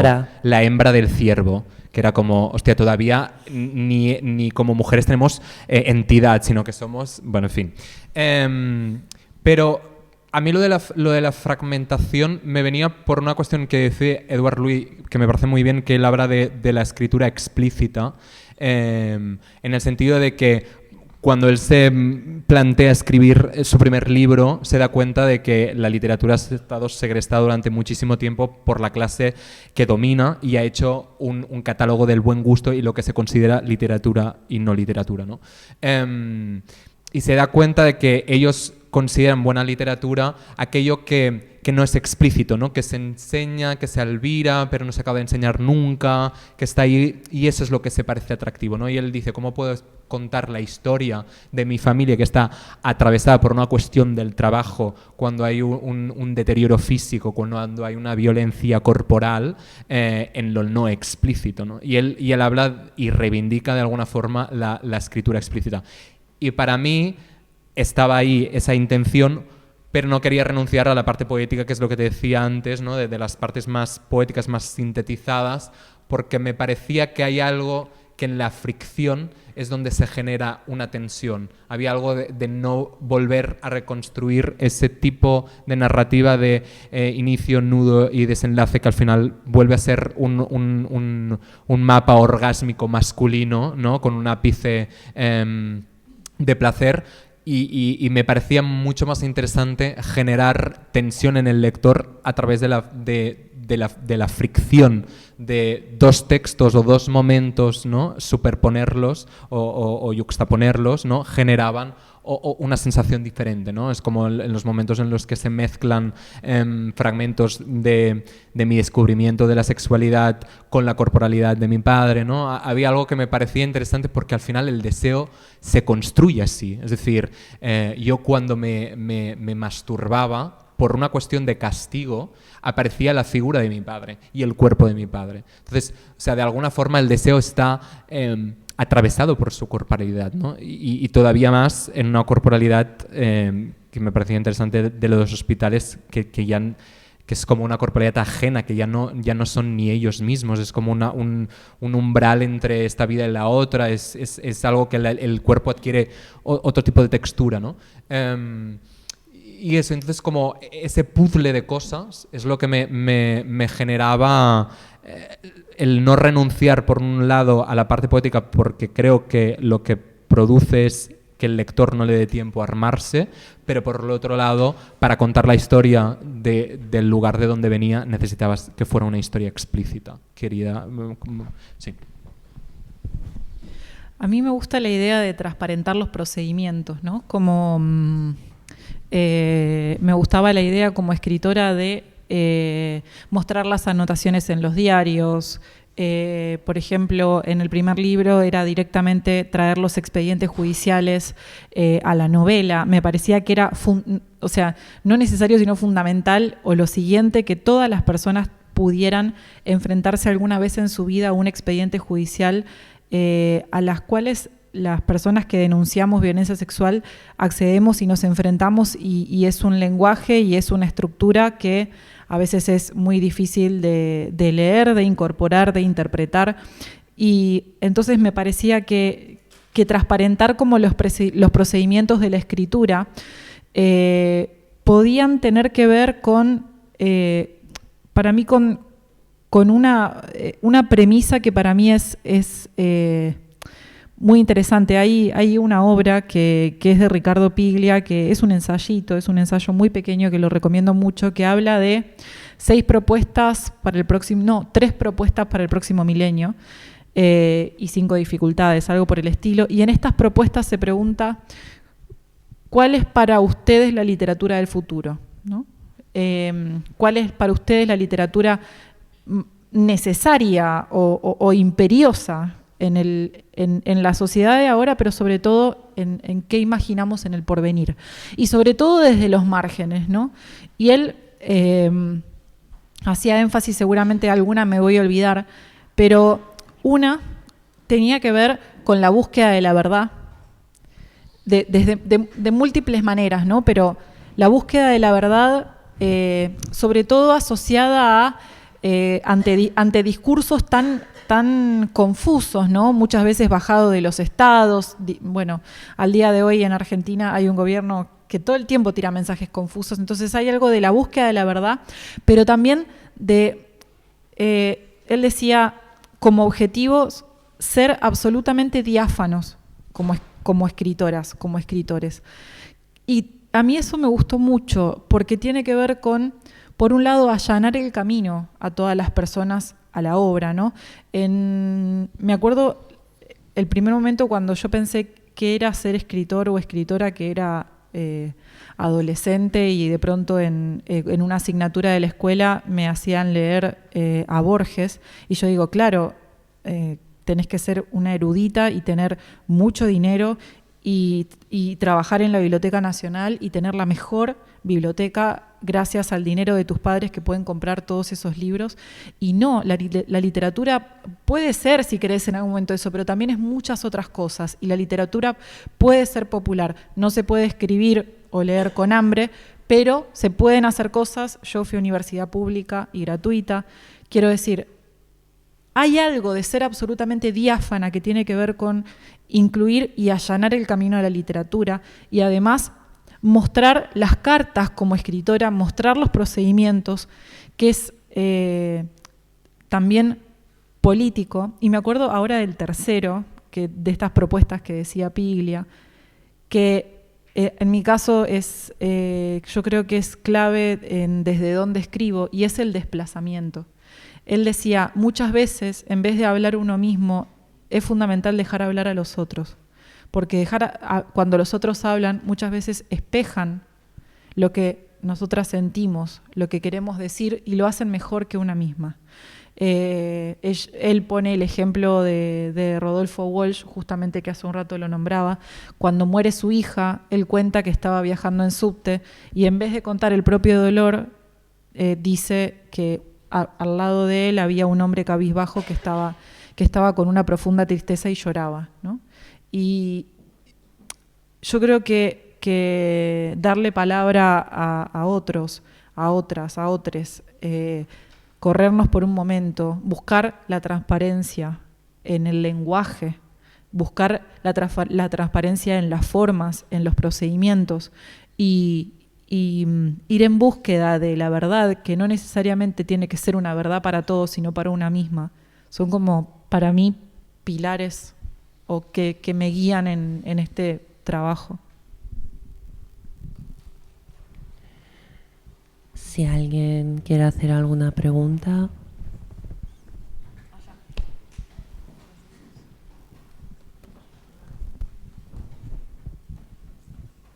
Hola, buenas noches. Bueno, lo primero, muchísimas gracias porque ha sido precioso escucharos a las tres. Yo quería preguntar en torno a cómo narrar la violencia. Estabais comentando cómo la narrativa del yo es una forma también de una narración colectiva. Y pensaba también en la literatura como un espacio de narrar o de dar voz a las que ya no lo tienen, algunas de ellas porque han sido asesinadas directamente, o sea, no van a poder contar nunca su historia. Y yo pensaba en un libro de Selva Almada, en Chicas Muertas, que es un libro crudísimo y muy explícito en la violencia, muchísimo. Yo tengo escenas que no se me van a olvidar en la vida. Y pensaba que pensáis que es más eficaz o que tiene más potencia política, ¿no? O transformadora a la hora de narrar la violencia, si algo explícito, también lo pienso en el periodismo, ¿no? Algo explícito o trabajar con esa, también con la potencia de la elipsis que mencionabas tú también, Belén, antes, ¿no? Y yo la verdad no tengo una respuesta, no sé si hay una forma mejor o peor de contar una violación o un feminicidio. Bueno, yo creo que no hay una única respuesta tampoco, ¿no? Me acuerdo que hace un par de años, todavía vivía en Buenos Aires y en la universidad, no tuve mejor idea que dar un taller que se llamaba Cómo narrar la violencia. Y en un contexto académico, bueno, era un poco difícil. Pero lo único que intentaba era poner ejemplos. Chicas Muertas para mí fue muy importante. Selva Almada es muy importante para mí. Me acompañó muchísimo en la escritura de mi primer libro, sobre todo. Y recuerdo como cosas, recuerdo disparadores. Por un lado, hay una antropóloga argentina que se llama Rita Segato, que trabaja mucho con los desaparecidos. Y ella, me acuerdo de leer un libro de ella que se llama Contrapedagogías de la Crueldad, donde ella dice que la única forma de desarticular la violencia es nombrando los procedimientos y poniéndose muy minuciosa en eso. Y yo digo, qué difícil, qué complejo, porque no estamos acostumbradas a eso. Yo me acuerdo que la primera vez que me dijeron, entonces sufriste abuso, yo realmente pregunté, ¿pero qué es abuso? Como, ¿qué hay detrás de la palabra abuso? Es una metáfora, es un concepto, es una idea, es una acción, es un verbo, es un sustantivo. No entendía como qué había detrás de esa palabra. Me parecía una palabra tan utilizada que había quedado como caduca, que no era suficiente. O sea, para mí el vacío, el abuso estaba vacío, era un hueco. Y también lo que ocurre en los medios de comunicación, ¿no? Donde, y en la institución judicial, donde muchas veces la reiteración de estas palabras, ¿no? Femicidio, abuso, violación, se reitera tanto y de una manera, en general, donde las víctimas son responsables de las violencias cometidas, que con la reiteración van perdiendo sentido. Y recuerdo que había una autora, ahora no me acuerdo exactamente el nombre, que decía que la forma de responder a eso era mediante la poética. En la poética, cuando de pronto hay una palabra que ya, después de tanta reiteración, empieza a perder el sentido, la poética puede ocuparse de buscar otras formas de nombrar. Y a mí eso también me parece fundamental, porque, por ejemplo, la palabra víctima también está, a mí no me nombra, pero ¿de qué forma nos nombramos? O sea, ¿cómo se inventa una lengua que nos incluya? Algo que nos describa sin excluirnos, ¿no? Para mí eso es un trabajo todavía en proceso. Yo le sigo dando vueltas, pero sí creo que en esto volviendo a Rita Segato, de nombrar los procedimientos, me acuerdo que para mí era muy importante como romper esas palabras, esos conceptos, e ir a los detalles más chiquititos, que la única forma de construir universales es a través de lo más particular. Y eso particular es, como les decía hace un rato, la mariposa en el pijama, las paredes rosas de la habitación, el movimiento de las manos, la sensación de frío-calor, la época del año. Cómo se nombran los procedimientos, se puede empezar nombrándolo sensorialmente, reconstruyendo los escenarios, las sensaciones físicas, volviendo a llevar al cuerpo a la literatura. Porque si no, es muy difícil que podamos sentirlo. Y eso tiene un costo muy alto, porque muchas veces puede haber personas que te digan, no, yo no voy a leerte porque la verdad que es muy duro y la verdad que es un texto que me expulsa, que tiene malas palabras, pero si un texto que habla sobre una violencia sexual no es un golpe, entonces ¿para qué escribimos? ¿No? O sea, para matices, para ser suaves están todos los otros discursos, ¿no? Como todos los discursos oficiales sobre todo. Pero bueno, no sé si a vos se te ocurre otra respuesta. Creo que has respondido súper bien. Sí, o sea, es que yo creo que está en lo explícito, ¿no? Y en esa parte poética, creo que están las dos cosas. El micro. Ay, perdón. No sé. Sí, o sea, yo en mi caso, o sea, en el libro hay se relata una experiencia de abuso y me acuerdo que me pasó un poco lo mismo, es decir, me acuerdo que cuando lo relaté no lo entendí como, o sea, no lo categoricé como un abuso hasta que ¿no? Cuando estaba en terapia y mi terapeuta me dijo, esto es un abuso, ¿no? Pero yo lo que recordaba al detalle era lo ocurrido. Eso es algo que sí que no se te olvida, ¿no? Entonces, qué nombre le pongamos después, creo que es lo de menos, me parece. Que lo interesante, y yo creo que es en la tesitura que ibas tú, para que no se reproduzca, es entender qué es aquello que estamos nombrando. Porque si decimos violencia o violencia o violación o abuso, pero no estamos relatando qué es, cómo otra persona que ha vivido lo mismo va a poder identificar que aquello es de lo que estamos hablando, ¿no? Pero es que voy a repetir lo mismo. O sea,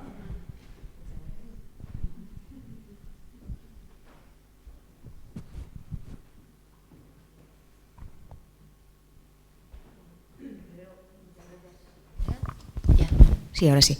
Gracias a las tres por este rato tan bueno, tan enriquecedor. Yo tenía un par de preguntas, voy a tratar de no acaparar, ¿vale? En primer lugar, tenía interés en saber si estáis trabajando en vuestro siguiente proyecto. Reconozco que no es una simple curiosidad, porque detrás de esta pregunta está la reflexión sobre este género de la no ficción autobiográfica. Creo que puede tener el peligro de agotarse rápido. Es decir, si una escritora escoge cierto elemento de su vida o de su identidad y decide contarlo en un libro, sus siguientes obras pueden tener peligro de decir, pues ahora ¿qué hago? Busco otras maneras de acercarme a este mismo hecho, cuento una segunda parte como ha hecho Belén en este libro. Decido tirar hacia la ficción y voy a saber hacer eso, ¿no? Porque yo he construido mi manera de escribir en torno a este género en concreto, o cómo lo hago, ¿no? Entonces, ¿cómo os enfrentáis vosotras a eso?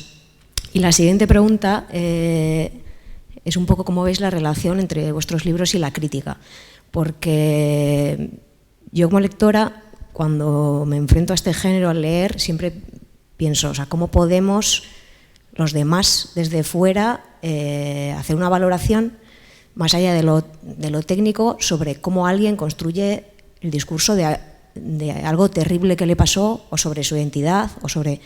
Entonces, en ese sentido, me parece siempre muy difícil hablar desde fuera sobre libros que son autobiográficos y sobre todo aquellos que cuentan cosas terribles, ¿no? ¿Quiénes somos los demás para hacer una valoración de ese tipo de discursos? O sea, ¿cómo puedo decirte yo cómo tú tienes que hablar sobre lo que te ha pasado, que es algo terrible, ¿no? Entonces, en ese sentido, ¿cómo es la relación, cómo vivís vosotras la relación entre vuestros libros y la crítica, ¿no? ¿Cómo podemos hacerlo sin que sea irrespetuoso? Porque a mí me encanta el género de la no ficción autobiográfica, pero dentro de ese género, por supuesto, hay libros que son una bomba y otros pues que los veo más flojos, ¿no? Entonces, pero claro, ¿cómo puedes decir a alguien es que esto me parece peor por esto y por esto, cuando está contando cosas tan graves, tan importantes para esa persona y para toda una sociedad como eso, como un abuso o como otro tipo de cosa, ¿no? Sí, pero no deja de ser literatura. Quiero decir, para mí no hay nada más valioso e importante y fundamental que alguien juzgue el libro desde su calidad literaria.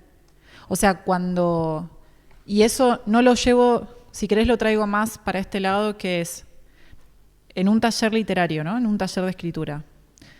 Vienen personas y escriben de todo, ¿no?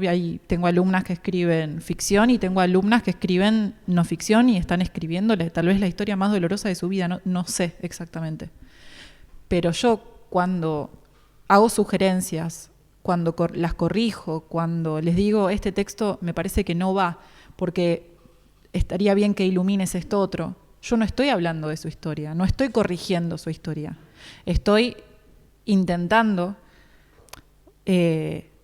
ayudar, acompañar, y también algo que hicieron conmigo y que yo intento hacer también a la hora de escribir, que es convertir la experiencia personal, o sea, un hecho personal en un hecho literario, que son cosas totalmente distintas.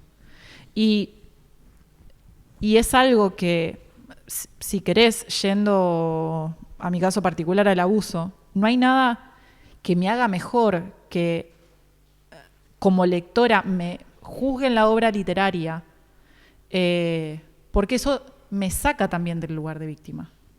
O sea, soy escritora, no O sea, entonces no hay nada de lo que se pueda decir o hacer que me parezca más valioso que un diálogo asociado a los recursos narrativos, al estilo, a los mecanismos para que eso se convierta, se transforme en una obra literaria.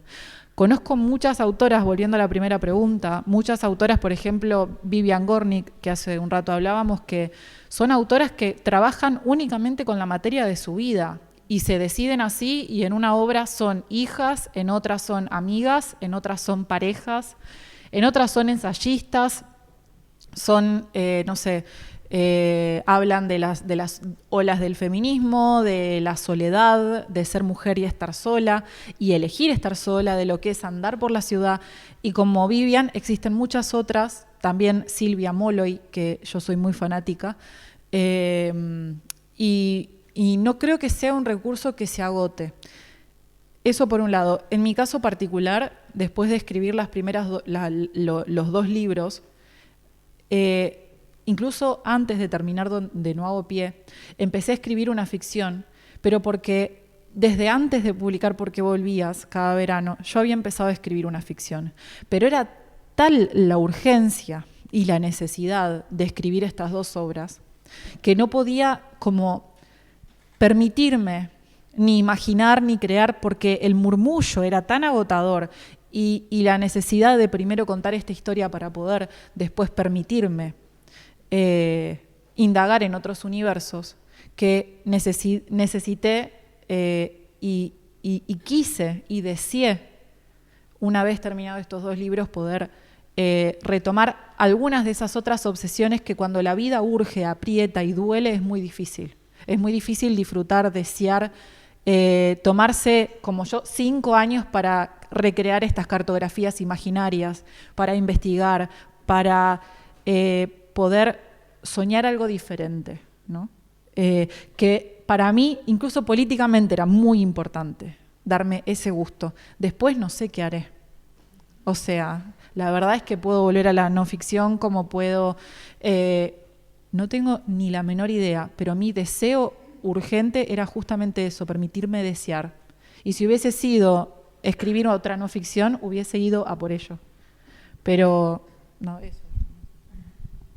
O sea, creo que es menos tener o diferenciar la literatura de la no ficción. Es como si ocurriera de una forma distinta de la literatura universal. Me parece que utilizamos las mismas herramientas, ¿no? Que es lo que contabas tú, para explicar la historia. Lo único que diferencia de la literatura de ficción de la no ficción es que los hechos que se relatan tienen que ver con nuestra vida y no hay un escondite en ello, cosa que en la ficción probablemente también hay el mismo vínculo, lo único que está más disfrazado. Pero los mecanismos que se acercan a la escritura son los mismos. Y creo que ese juicio de cómo juzgamos este tipo de obras es, creo, hacerlas más pequeñas o colocarlas o relegarlas en un lugar como si fueran algo distinto o algo de lo que no podemos hablar. Cosa que creo que no, o sea, todo lo contrario, me parece que cumplen, o sea, creo que no se diferencia mucho de cómo se confronta un autor a la hora de escribir una ficción de no escribir, o sea, de nosotros escribir nuestros libros. Es decir, tienes la historia y después hay que ver cómo relatas. Hay un montón de reescrituras, tienes que tener claro cómo vas a acompañar al lector en la historia que estás contando. Es que funciona de la misma forma. O sea, es que en mi cabeza me pasa una cosa que dice Ocean Wong, pero es que para mí fue un poco igual, que él dice como que por accidente, ¿no?, leyó Kafka, pues leyó todo, y entre ellas había la carta al padre, ¿no? Y él decía, claro, me resulta difícil cuando a mí me preguntan si lo que hago es ficción o no ficción, porque es que yo como lector tampoco no hago esa distinción. Para mí la carta de Kafka es igual que la Metamorfosis, es decir, es lo mismo. Él construye la palabra desde el mismo lugar. ¿Por qué tenemos que diferenciarlo? ¿Por qué tenemos que decir esto es que no sé, mi pregunta es esta, y creo que tiene que ver mucho con relegar a una cosa diferente, ¿no? A lo que hablábamos esto de las etiquetas de esto es literatura feminista, esto es literatura LGTBI, esto es literatura del yo. Es como, sí, pero coño, es literatura, ¿no? A ver si no... Porque digo, los hombres que hacen literatura heterosexual no dicen que es literatura heterosexual, ¿sabes? Es que es como, no sé, bueno, me sale el bicho, pero es que me jode. Alana S. Portero sí. alguna vez comenta, cuando le han hablado de la mala costumbre de si era no ficción, y ella dice que no es no ficción, que es ficción, pero vaya, que es una pregunta curiosa que se la gana ella como escritora trans, cuando luego estás leyendo a escritores hiper reconocidos que salen en las mejores editoriales y oye que su personaje tiene la misma edad que él, vive en la misma ciudad y en el mismo barrio. Se relaciona inteligencia con a la hora de hacer las ficción, filigranas para... Sí. Es que hay algo que digo, que valoramos como sociedad también ahí, pienso yo, que está un poco el kit de la cuestión. Bueno, no sé. Y la última pregunta, Vivian Gornick y Annie Ernaux, o sea, quiero decirte, es que no hay... Yo creo que es el lugar en el que te colocas y en el que decides colocarte y delante hay todas las opciones y yo creo que hay tantas narrativas y tantas literaturas como personas que escriben. Porque al final probablemente no tiene nada que ver la literatura que hace Annie Ernaux de la que hacemos nosotras. O sea, que decir, y hacemos, podríamos decir que hacemos un tipo de literatura igual. Entonces, bueno, eso, ¿no? Es como que hay... Sí.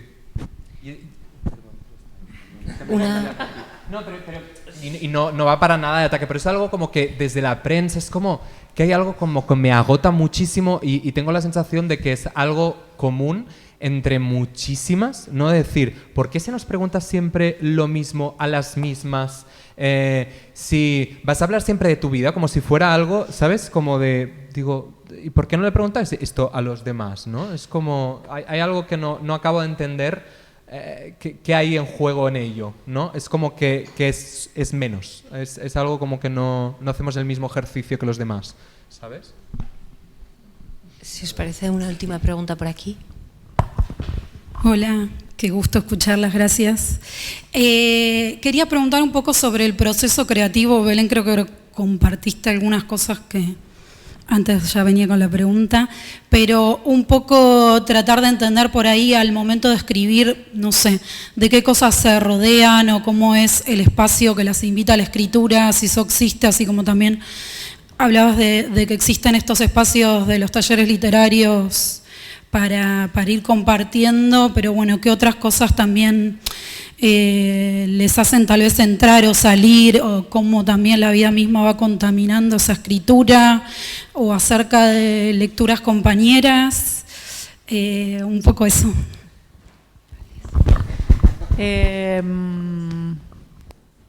Sí, participar en talleres me ayuda mucho, coordinarlos me encanta, pero participar también. Tener ciertas personas con las que también hay un ida y vuelta literario es importante porque te ayudan a pensar dos veces algunas cosas. Me acuerdo una vez Samantha Schweblin, que es otra escritora, me dijo que ella era como que le hacía una misa al libro a la mañana y leía media hora el libro que la acompañaba con lo que estuviera escribiendo, sea un cuento, sea una novela. Ella en general elegía 1, 2, 3 libros y por ahí los podía estar leyendo 3 años.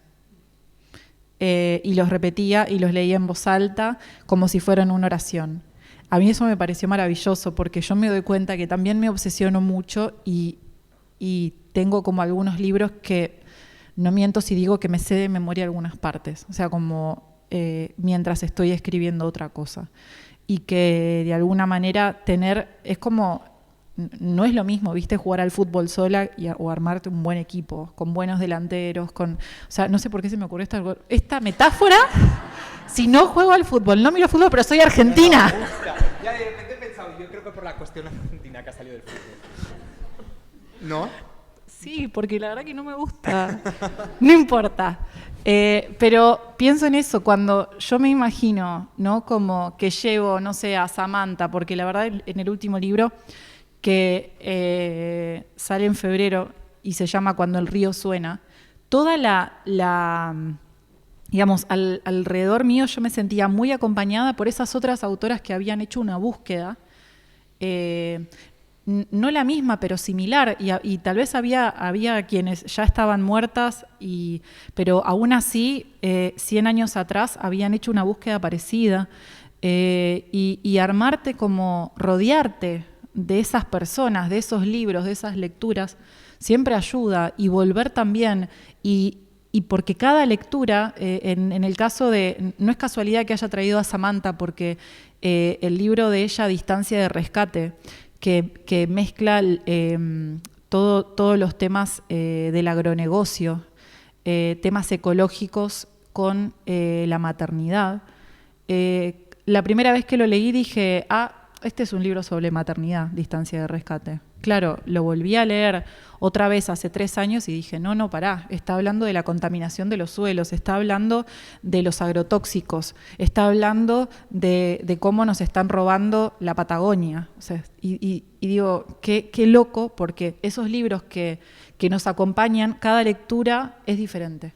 Y todo eso, quieras o no, nos alimenta, ¿no? Es como siempre las novelas se construyen, los textos, ¿no? Los cuentos, lo que sea, la literatura, siempre se construye en diálogo con otras. El tema es que está bueno saber elegir quiénes querés que te acompañen.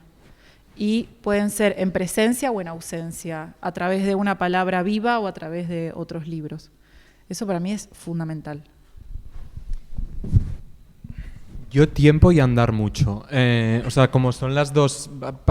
Para mí el tiempo lo pone todo, o sea, vas viendo qué es lo que queda, qué es lo que no queda, qué es el jugo del jugo del jugo, qué es la escritura de la reescritura, y eso requiere escribir mucho y escribir durante mucho tiempo, ¿no? O sea, el libro lo escribí a lo largo de 4 años, no de forma continua, sobre todo como pausas, no dejarlo reposar, volver. O sea, creo mucho en el tiempo y en las reescrituras, ¿no? Y siempre digo que los libros para mí se escriben como en las reescrituras, no en las primeras escrituras. Las primeras, en mi caso, es como que tengo la sensación de estar en una selva sin entender muy bien de qué estoy escribiendo y por qué estoy escribiendo, y ya es cuando llevas o sea, ahora me está pasando, ¿no? Que con el segundo que llevo 1 año, y el otro decía, ahora ya estoy, o sea, ahora entiendo de qué estoy realmente escribiendo, de qué va realmente el libro, ¿no?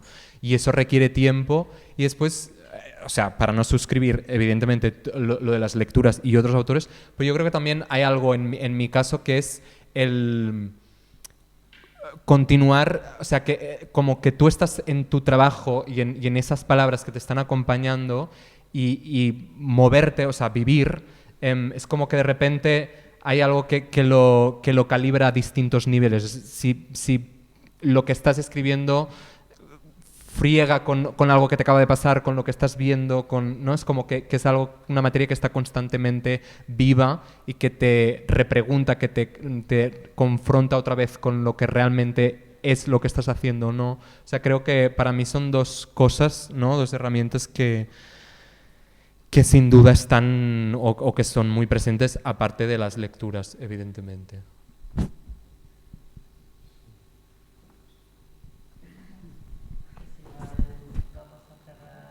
Por hoy, muchísimas gracias a todas por venir, muchísimas gracias Fer y Belén por este rato, y nos vemos mañana. Muchas gracias.